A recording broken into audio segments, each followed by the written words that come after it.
Lukas pasal yang pertama ayat 39. Beberapa waktu kemudian berangkatlah Maria dan langsung berjalan ke pegunungan menuju sebuah kota di Yehuda. Di situ ia masuk ke sebuah atau ke rumah Zakaria dan memberi salam kepada Elisabet. Ayat 41. Dan ketika Elisabet mendengar salam Maria, melonjaklah anak yang di dalam kandungannya, dan Elisabet pun penuh dengan Roh Kudus. Lalu berseru dengan suara keras, diberkatilah engkau di antara semua perempuan, dan diberkatilah buah rahimmu. Siapakah aku ini sehingga ibu Tuhanku datang mengunjungi aku? Sebab sesungguhnya ketika salammu sampai kepada telingaku, anak yang di dalam rahimku melonjak kegirangan. Dan berbahagialah ia yang telah percaya, sebab apa yang dikatakan kepadanya dari Tuhan akan terlaksana. Ayat yang ke-46. Lalu kata Maria, jiwaku memuliakan Tuhan, dan hatiku bergembira karena Allah Juru Selamatku, sebab ia telah memperhatikan kerendahan hambanya. Sesungguhnya mulai dari sekarang segala keturunan akan menyebut aku berbahagia, karena Yang Maha Kuasa telah melakukan perbuatan-perbuatan besar kepadaku, dan namanya adalah kudus. Ayat 50. Dan rahmatnya turun-temurun atas orang yang takut akan dia. Ia memperlihatkan kuasanya dengan perbuatan tangannya, dan mencerai-beraikan orang-orang yang songkak hatinya. Ia menurunkan orang-orang yang berkuasa dari tahtanya, dan meninggikan orang-orang yang rendah. Ia melimpahkan segala yang baik kepada orang yang lapar, dan menyuruh orang kaya pergi dengan tangan hampa. Ia menolong Israel hambanya, karena ia mengingat rahmatnya, seperti yang dijanjikan kepada nenek moyang kita, kepada Abraham dan keturunannya untuk selama-lamanya. Ayat 56. Dan Maria tinggal kira-kira 3 bulan lamanya bersama dengan Elisabet, lalu pulang kembali ke rumahnya. Puji. Kita mempelajari satu pelajaran firman Tuhan yang indah sekali, bagaimana Maria yang mendapat karunia daripada Tuhan, dan akhirnya gadis tersebut mengandung.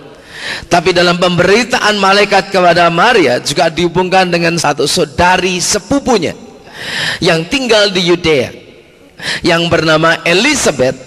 Ayat 36 dikatakan, dan sesungguhnya Elisabet sanakmu itu, ia pun sedang mengandung seorang anak laki-laki pada hari tuanya. Inilah bulan ke-6 baginya, yang disebut mandul itu. Jadi setelah itu Maria langsung pergi Yehuda atau Yudea. Kalau nggak salah tempatnya bernama Kiryat Yarim, kalau tidak salah. Saya pernah mengunjungi tempat kelahiran Yohanes Pembaptis ini, yaitu di sebelah selatan dari Yerusalem. Sebelum menuju ke Bethlehem, itu ada jalan ke kanan, ada yang disebut Kiryat Yarim, dan disitulah Yohanes Pembaptis lahir. Sedangkan Maria waktu itu hidup di sebelah utara, di Nazaret, dekat dengan Libanon sana. Daerah itu disebut daerah Galilea, karena dekat dengan danau Galilea, sehingga daerah itu disebut daerah Galilea. Dan dia pergi ke selatan untuk mengunjungi sanaknya. Mungkin yang pertama mengecek apakah berita dari malaikat itu betul, bahwa saudara sepupunya sedang hamil 6 bulan. Dan sudah tahu siapa yang dikandung pada waktu itu? Yohanes Pembaptis. Jadi sebetulnya Yohanes Pembaptis dengan Yesus itu masih punya hubungan famili, ya. Jadi ibu sama ibunya itu saudara sepupu begitu. Dan selisih umurnya antara Yohanes Pembaptis dengan Tuhan Yesus berapa bulan? 6 bulan. Jadi sebaya itu, sebaya sekali, selisih 6 bulan. Dan pada waktu Maria sampai ke situ, ada satu persekutuan yang luar biasa terjadi. Dan di situ ia masuk ke rumah Zakaria dan memberi salam kepada Elizabeth. Nah, dulu biasanya orang kasih salam bahasa Ibraninya shalom. Dan pada waktu salam itu sampaikan, terjadi sesuatu yang dahsyat, di mana anak yang di dalam rahim Elizabeth, yaitu siapa? Yohanes Pembaptis, atau melonjak-lonjak, ya, melonjak-lonjak. Sedangkan Elizabeth saat itu juga langsung penuh dengan Roh Kudus, luar biasa. Anak itu juga penuh dengan Roh Kudus dari sejak kandungan. Satu peristiwa yang luar biasa. Apa yang bisa kita pelajari di sini? Di sinilah kita lihat keajaiban Tuhan. Keajaiban Tuhan. Maria gadis, belum pernah bersentuhan dengan pria. Elizabeth tua mandul, tapi dua-duanya dibuat hamil oleh Tuhan. Inilah satu keajaiban yang terjadi. Jadi dua-duanya membawa keajaiban, bertemu dalam satu keajaiban, persekutuan dalam mujizat, persekutuan dalam keajaiban ilahi, persekutuan dalam perkara-perkara yang supranatural. Saya percaya gereja itu harus begitu. Kekristenan atau gereja adalah perkumpulan orang-orang yang mengalami mujizat Tuhan dalam hidupnya. Siapa yang mengalami mujizat Tuhan dalam hidupnya? Amen. Oh, saya nggak pernah itu lumpuh terus berjalan. Mungkin engkau tidak lumpuh berjalan, atau aku tidak pernah buta melihat. Mungkin engkau bukan orang yang buta melihat, tapi engkau orang berdosa dan dapat diselamatkan, dapat menjadi anak Tuhan. Itu mujizat yang terbesar di hadapan Tuhan. Amin, saudaraku. Kita yang harusnya berdosa dan mati di dalam dosa kita, Kristen juga harus seperti ini, persekutu dalam keajaiban, persekutu dalam mujizat Tuhan. Ayat yang menjadi kunci bagi kita semuanya yaitu 45. Dan berbahagialah ia yang telah percaya, sebab apa yang katakan kepadanya dari Tuhan akan apa, saudaraku, terlaksana. Jadi saudara lihat di sini, inilah fungsi iman. Berbahagialah orang yang percaya. Tidak dikatakan berbahagialah orang yang banyak duitnya. Orang banyak duit belum tentu bahagia. Berbahagialah orang yang terkenal. Orang yang terkenal belum tentu bahagia.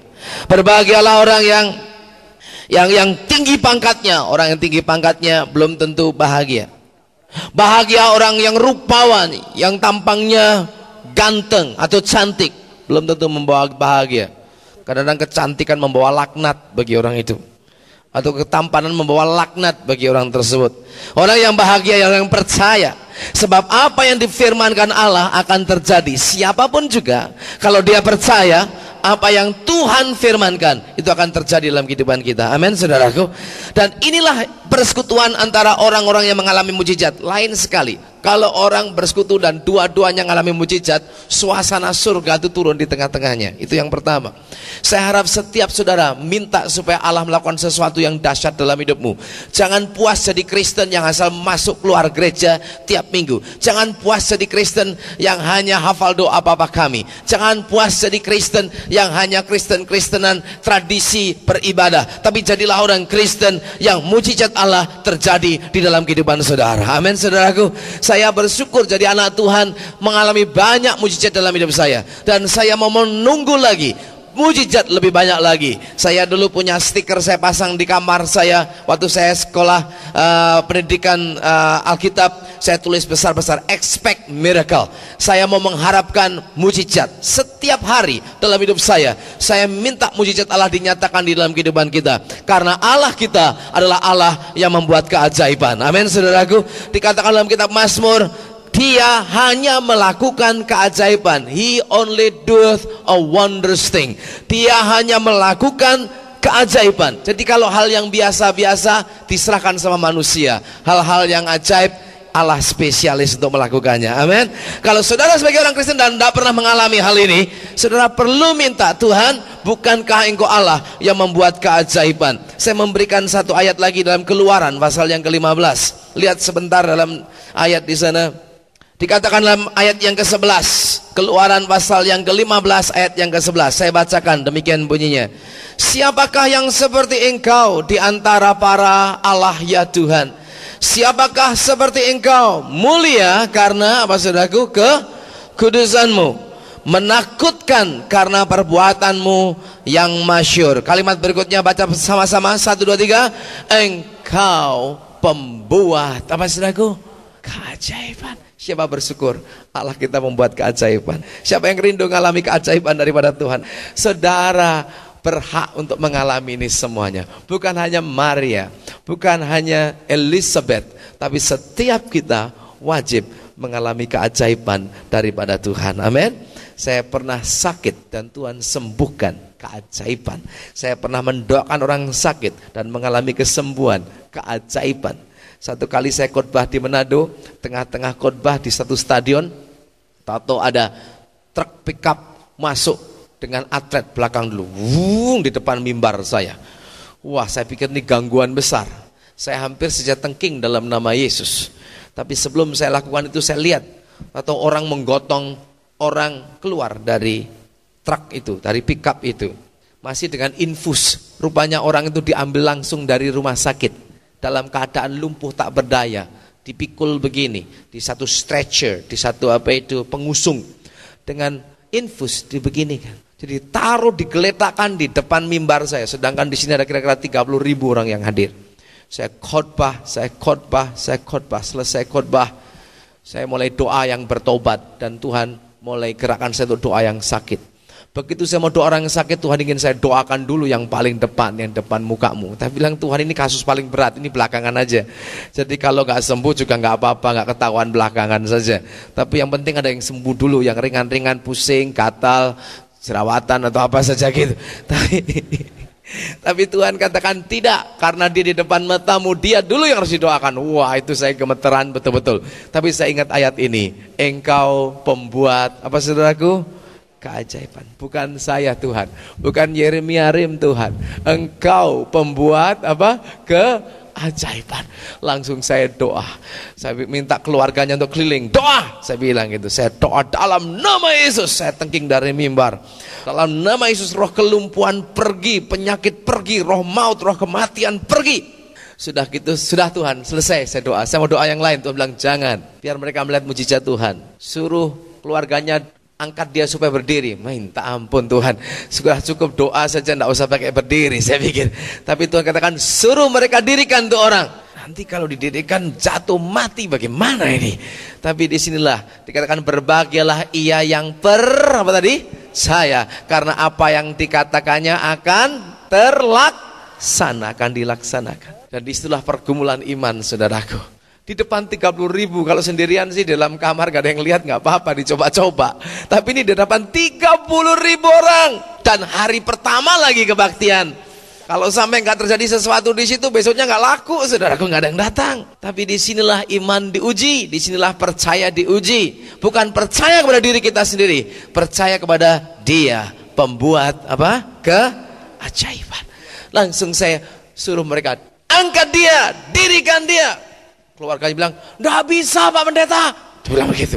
Ya saya tahu nggak bisa, tapi sekarang dengan iman, dirikan. Kasihan dia sudah baring berbulan-bulan nggak bisa berdiri. Dirikan dalam nama Yesus. Saya bentak mereka dalam nama Yesus. Mereka kaget, didirikan langsung saudaraku. Sudah didirikan, ya sudah, puaskan Tuhan, sudah didirikan, ya sudah.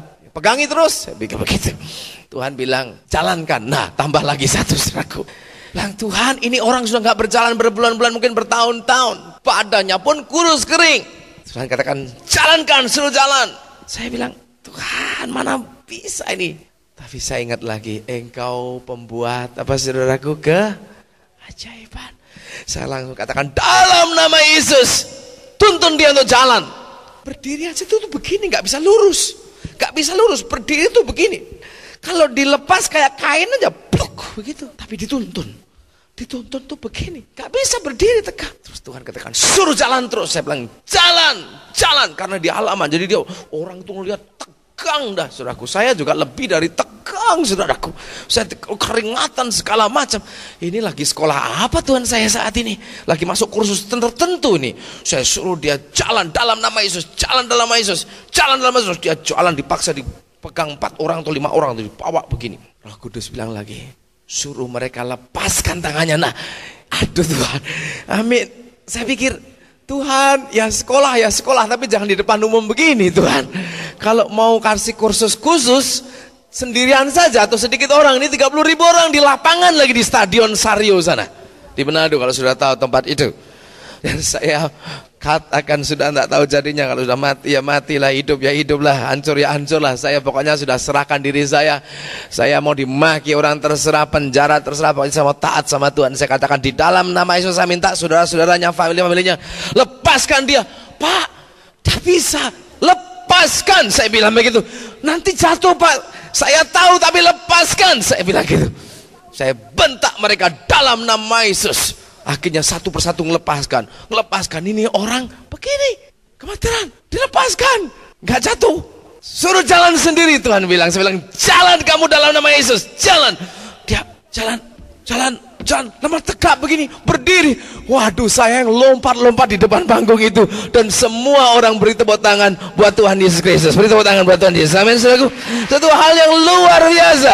Jadi ini firman memang betul. Nah, orang Kristen, gereja itu adalah persekutuan dari orang yang mengalami apa saudaraku? Mujizat. Orang yang mengalami keajaiban. Itulah persekutuan, itulah gereja. Isinya yaitu orang-orang yang mengalami mujizat. Nah, kalau saudara, saya sudah di gereja belum mengalami mujizat. Nah, ini giliran saudara. Giliran saudara untuk mengalami, giliran saudara untuk meminta, giliran saudara untuk mengeklaim, Tuhan aku percaya supaya apa yang kau firmankan itu terjadi dan terlaksana bagiku. Karena bagi Allah tidak ada yang mustahil. Amin saudaraku. Ini yang pertama, kembali kepada Lukas tadi. Yang kedua, ini persekutuan juga dari orang-orang yang punya visi. Ya, pertama persekutuan dari orang-orang yang mengalami apa? Mujizat. Tapi juga yang paling pertama ini dua-duanya adalah orang yang percaya, ya. Apakah gereja kumpulan orang percaya? Apakah gereja kumpulan orang yang mengalami mujizat? Yang ketiga, apakah gereja? Karena dalam Alkitab kalau bicara soal wanita selalu bicara gereja. Arti rohani dari wanita dalam Alkitab selalu gereja.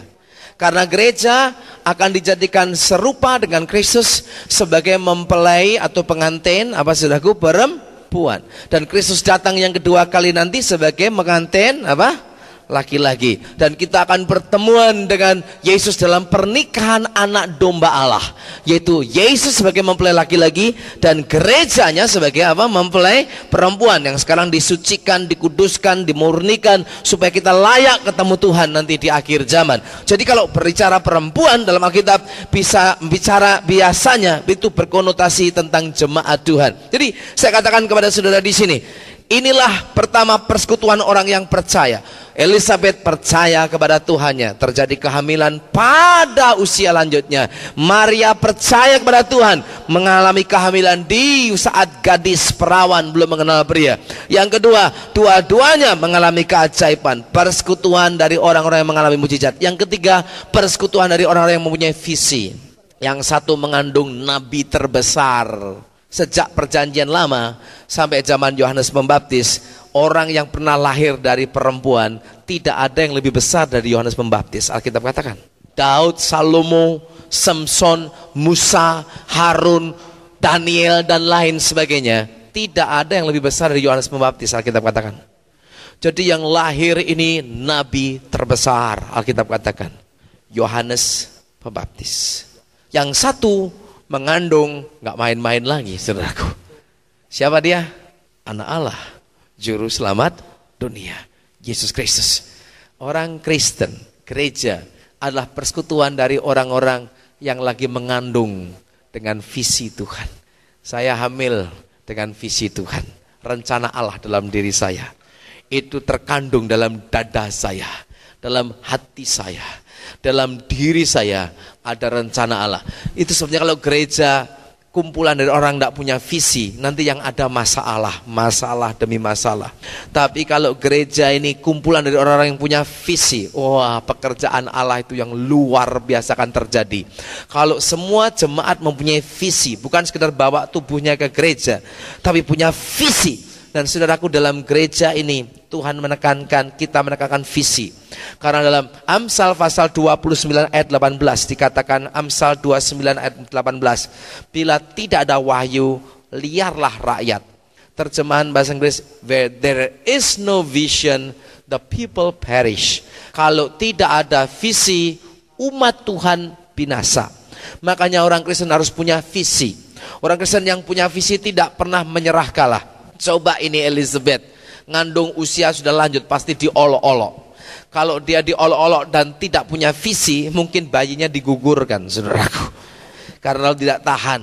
Begitu juga Maria, belum nikah sudah ngandung, apalagi dia diolok-olok habis-habisan. Kalau dia tidak punya visi, itu bayi bisa digugurkan. Banyak orang Kristen yang tidak punya visi, tidak tahan, kena cobaan sedikit, kena olokan sedikit, meninggalkan Tuhan.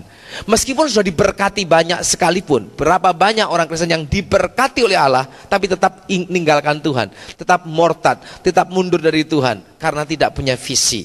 Kalau orang punya visi, dia punya ketangguhan, ketabahan, keuletan. Dia punya persistency, ngototnya itu ada, saudaraku. Kalau orang punya visi itu.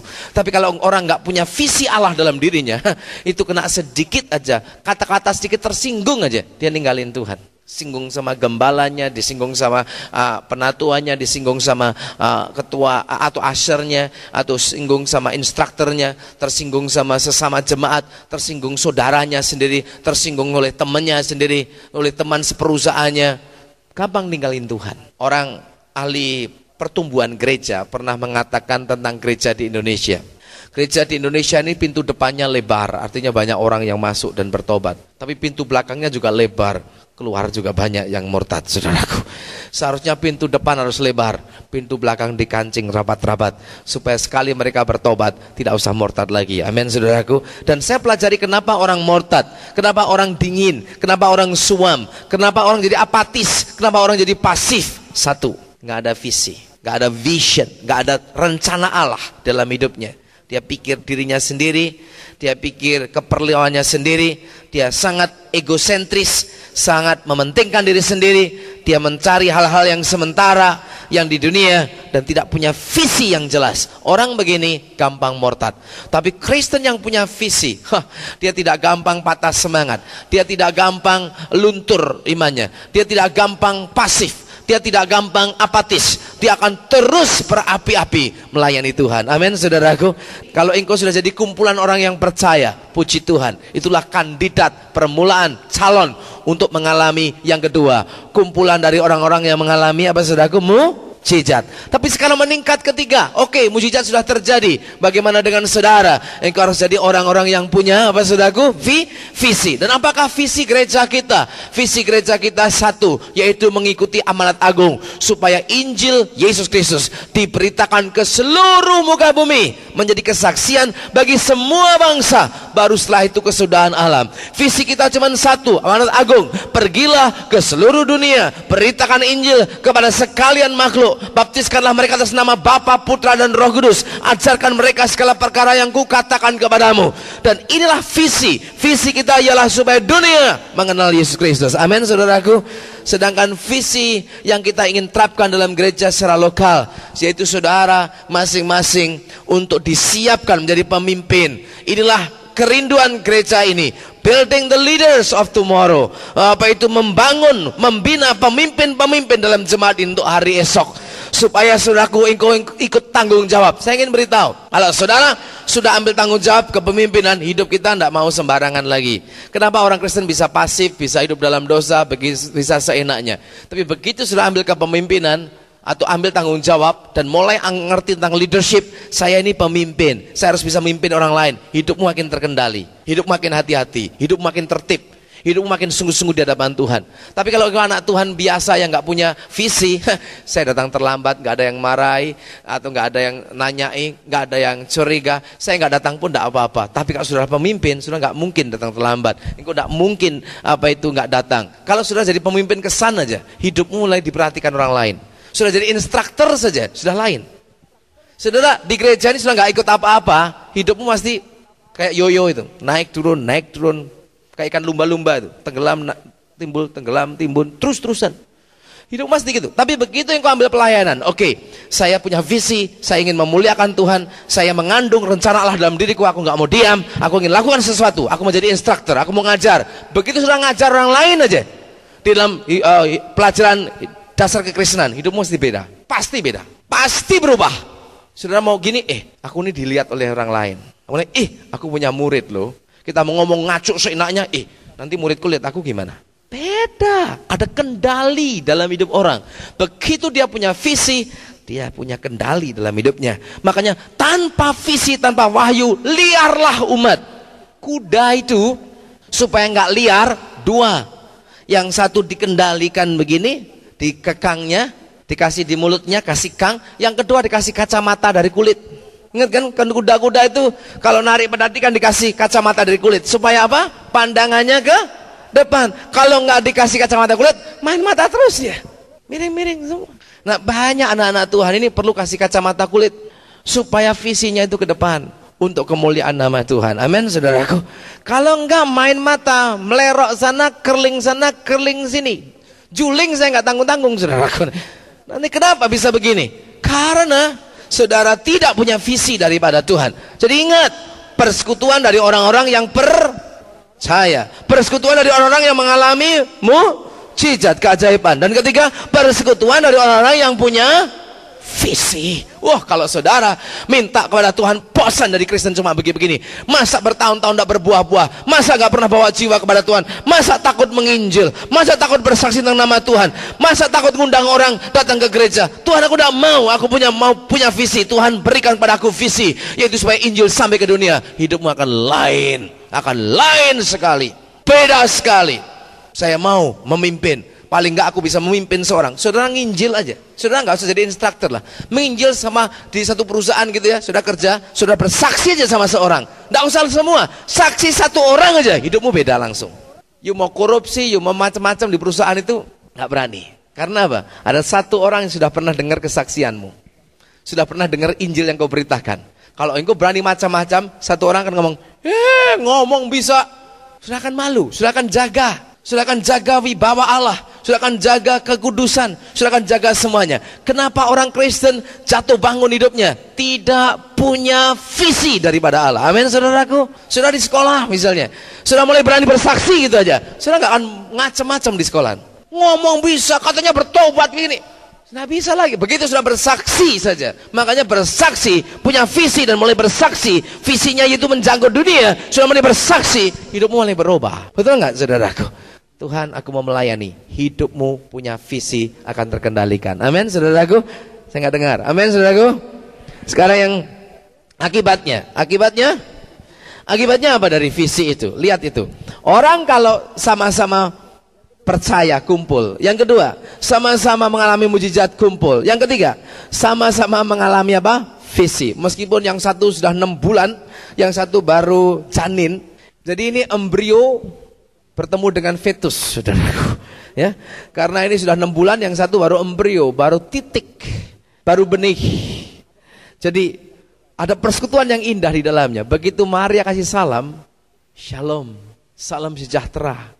Tahu-tahu bayi yang namanya Yohanes Pembaptis itu bisa kegirangan luar biasa.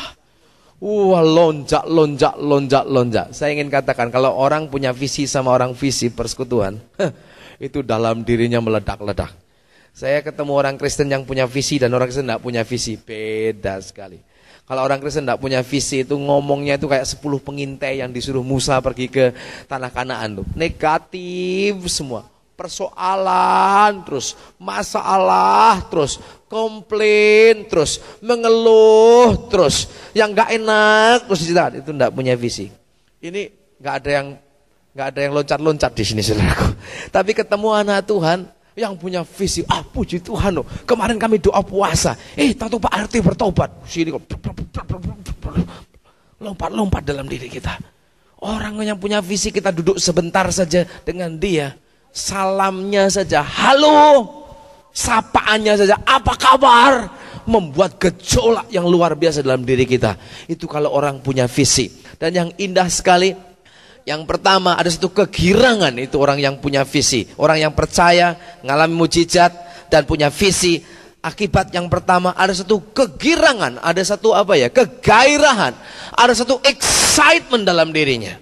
Kalau orang nggak punya excitement, nggak punya kegirangan, kegairahan, that's because dia bukan believers, dia bukan orang yang percaya. Dia bukan orang yang mengalami wonders, mujizat Allah. Dia bukan orang yang punya vision, visi dalam dirinya. Tapi kalau orang punya tiga ini, kegirangan, kegairahan, itu ada dalam dirinya. Yang kedua, Roh Kudus bekerja. Kalau gereja itu merupakan kumpulan dari orang yang percaya, believer, not doubter, yaitu orang yang percaya, bukan orang yang bimbang, bukan yang suka ragu, yang suka ngeritik Alkitab, yang suka anggap sepi firman Tuhan, tapi orang yang serius sama firman, sederhana tapi serius, serius tapi simple. Tuhan ngomong begini, saya percaya, saya pegang. Kalau isinya gereja orang-orang semacam ini, wow, saya ingin katakan saudaraku, luar biasa. Kedua, mujizatnya ada. Ketiga, punya visi, ya, maka Roh Kudus itu bekerjanya cepat sekali. Lihat aja, begitu salam Maria disampaikan, anak lompat-lompat dalam perut, kegirangan. Elizabeth langsung saudaraku, penuh dengan Roh Kudus. Penuh dengan Roh Kudus. Wah, tandanya apa? Karunia Roh mulai bekerja, nubuat. Lihat aja itu ayat yang keberapa itu? Ayat yang ke-43. Dikatakan, siapakah aku ini sampai ibu Tuhanku datang mengunjungi aku. Nah, Elizabeth tahu dari mana bisa ngomong ibu Tuhanku. Dia nggak tahu dapat informasi apa-apa. Si Maria baru aja datang, baru ngomong halo, apa kabar, ya, atau shalom, salam sejahtera, selamat pagi. Tahu-tahu Elizabeth sudah berdoa kudus dan berkata, siapakah aku sampai ibu dari Tuhanku datang kepadaku. Ini bukan dari manusia, bukan dari pengetahuan, ini nubuatan, ini kata-kata surgawi. Demikianlah orang yang dipenuhi Roh Kudus akan penuh dengan kata-kata yang Allah ilhamkan melalui kehidupannya. Amin, saudaraku. Baru-baru saya naik plane. Satu kali saya pulang dari Jakarta ke sini, saya duduk, ada seorang saudari. Tuhan bilang sama saya, saudari ini banyak masalah, lagi lari dari keluarganya. Saya ngomong, Cik, boleh tanya ya Cik ya? Oh iya ya Pak, Cik ini punya masalah keluarga yang besar sekali. Cik lagi lari dari rumah dan ditinggal suaminya. Nangis dia, nangis. Wah, ketakutan saya nangis. Orang-orang lihat dikira saya apain ini orang nangis. Saya cerita, Bapak kok tahu? Ya saya bisa salah sih, cuma ini yang saya rasa. Bapak dukun ya? Saya bilang, enggak, tapi lebih dari dukun Cik. Oh, merinding aja. Jadi ya bisa ngeramal-ngeramal orang. Ngeramal enggak Cik, doakan orang bisa, saya bilang gitu. Saya ini pendeta. Dan mungkin saya salah, tapi ini yang saya rasa. Tuhan bilang, Cik ini banyak persoalannya, lari dari rumah dan ditinggal oleh suami. Bahkan Cik pernah mau bunuh diri. Dibuka tangannya saudaraku, bekas silat-silatnya ditunjukkan sama saya. Dan dia di situ gemeteran. Saya katakan sama dia, tidak kebetulan Tuhan ketemukan kita di plane ini. Saya bilang, karena Tuhan Yesus mengasihi. Saya cuma bilang, Tuhan Yesus cinta ibu. Percayanya yang penting. Gereja gak menyelamatkan. Masuk gereja gak otomatis jadi anak Tuhan. Anjing masuk garasi mobil gak otomatis jadi mobil. Orang berdosa masuk gereja gak otomatis jadi anak Tuhan. Gak ada otomatis. Terima Yesus, percaya Yesus. Dan dia mulai terima Yesus. Mau, saudaraku, orang-orang yang penuh Roh Kudus mengatakan sesuatu yang dia tidak tahu. Seperti Elizabeth. Bukankah senang kalau saudara jadi pimpinan perusahaan, tahu-tahu, kamu punya rencana ya besok mau ngambil uang perusahaan? Woi, kok tahu? Saya baru mikir loh tadi pagi. Wah, apa nggak serem saudaraku? Hah? Apa enggak jadi diberkati, saudaraku? Amin. Amin. Baru orang datang mau nawari kerjaan atau mau ngajak kongsi, Roh Kudus bilang, pandit ini orang, tukang ciak uangnya orang. Langsung begitu datang, nawarkan ini kita kongsi. Enggak, saya tahu engkau ini tukang ciak uangnya orang. Dan 3 hari lalu baru ngabiskan uangnya sekian ratus juta. Kok tahu apa enggak gemeteran di depan saudara? Orang-orang yang penuh Roh Kudus itu bisa diilhami oleh Roh sampai mengatakan sesuatu yang dia sendiri tidak tahu, tapi tepat dengan keadaan itu. Siapakah aku ini sampai ibu dari Tuhanku datang kepadaku? Maria apa enggak kaget itu lihat? Kok bisa tahu ini orang? Dan dia mulai cerita, karena pada waktu engkau datang, anak yang dalam rahimku ada melonjak kegirangan. Itulah bedanya, saudaraku. Jadi yang kedua, Roh Allah bekerja dengan dahsyat sekali. Dan dari ayat yang ke-46 sampai ayat yang ke-55, bukan hanya Elizabeth yang penuh Roh Kudus, Maria pun jadi penuh Roh Kudus. Dan lalu nyanyi ini perempuan, nyanyi dikatakan, jiwaku memuliakan Tuhan dan hatiku bergembira karena Allah juru selamatku. My soul doth magnify the Lord, katanya, and my spirit doth rejoice in God my Savior. Nyanyi puji-pujian. Karena dia yang maha kuasa telah berbuat perbuatan-perbuatan yang besar. Dan namanya adalah kudus. Perbuatannya besar. Tahu lagu itu? Nyanyi sama-sama. Perbuatannya besar. Nyanyikan. Perbuatannya besar. Puji dia selamanya. Amin, saudaraku. Perbuatannya besar. Jadi Maria juga penuh dengan Roh Kudus. Bukan hanya Elizabeth. Kalau orang bersekutu ini orang yang percaya, orang yang bersekutu ini orang yang mengalami keajaiban Tuhan, orang yang bersekutu ini orang yang punya visi, maka ada suasana kegirangan, ada suasana semangat, ada suatu kegairahan dalam persekutuan itu. Dan yang kedua, ada Roh Allah yang bekerja dengan dahsyat, ada nubuatan, ada mazmur, ada puji-pujian, ada kebenaran. Dan tanpa disadari, Maria mengeluarkan suatu kebenaran yang sangat luar biasa dalam Alkitab dengan berkata, dia yang mengingat kerendahan hatiku. Karena dia meninggikan orang yang rendah hati dan menurunkan orang yang sombong. Kebenaran ini muncul kalau Roh Allah bekerja. Sehingga keajaiban yang dialami, dia tahu karena kerendahan hati. Orang yang rendah hati dilawat oleh Tuhan dan ditinggikan. Orang yang meninggikan hati dilawan oleh Tuhan dan direndahkan. Saya ingin tanya, saudara ingin dilawat Tuhan atau dilawan Tuhan? Siapa yang ingin dilawat Tuhan? Amin. Siapa yang ingin dilawan Tuhan? Saya harap enggak ada yang angkat tangan. Amin. Sehingga Maria bisa berkata, aku ini hamba Tuhan.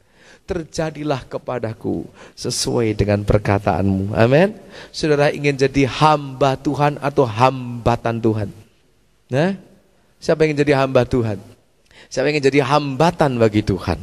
Kita jangan jadi hambatan bagi Allah, tapi kita jadi hamba Tuhan bagi Allah. Amin, saudaraku. Untuk itu kita harus dilawat Tuhan, bukan dilawan Tuhan. Untuk dilawat Tuhan, kita harus ada apa, saudaraku? Kerendahan hati. Mari kita merendahkan diri. Ini syarat utama. Kalau kita merendahkan hati kita di hadapan Allah, satu, kita akan mudah percaya. Kedua, akan mengalami mujizat. Tiga, kita akan mendapatkan visi. Kalau kita ada kerendahan hati, kita mengalami percaya, mujizat dan visi. Apa yang terjadi? Ada kegairahan, ada sukacita. Yang kedua, Roh Allah bekerja dengan dahsyat dalam hidup kita sampai yang tidak kita ketahui terjadi melalui hidup kita. Mari kita berdoa, saudaraku. Haleluya.